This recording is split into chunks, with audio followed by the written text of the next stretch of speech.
USA Radio News with Chris Barnes.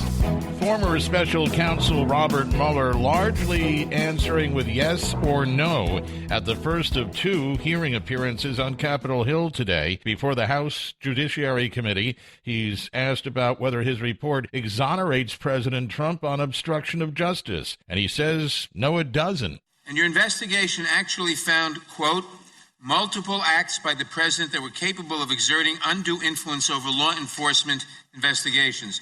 Is that correct? Correct.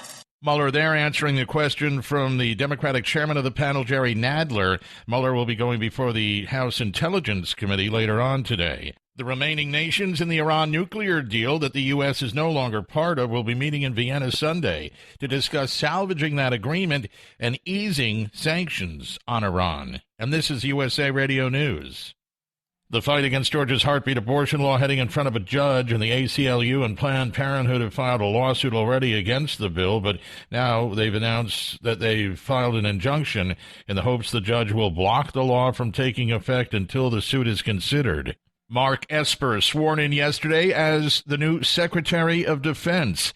Supreme Court Justice Samuel Alito giving him the oath of office in the Oval Office, after which Esper thanked President Trump for bolstering the military.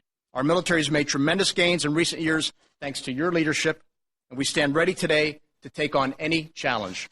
And while our soldiers, sailors, airmen, and Marines stand guard each and every day, we will ensure their families are well taken care of. A piece of music history on the auction block. Lucille, the guitar of the late blues legend B.B. King, will go up for bid in September.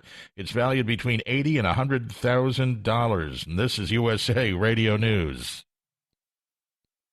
The bill to extend the 9/11 Victims Compensation Fund through 2092, essentially making it permanent, finally gets passed by the Senate. That was the final legislative approval, and now it only needs the president's signature. Advocate and comedian Jon Stewart says the nation owes this to first responders who became ill after working at Ground Zero. I'm hopeful that today begins the process of being able to heal without the burden of having to advocate. The president expected to sign that bill on Friday.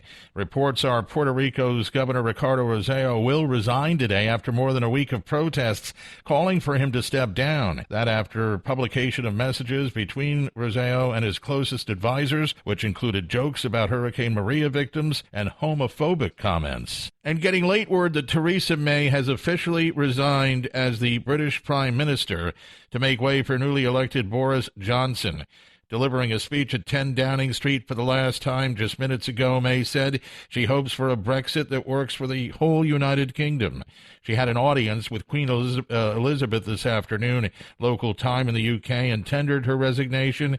During her speech, a protester shouted, "Stop Brexit," to which May said, "I think not."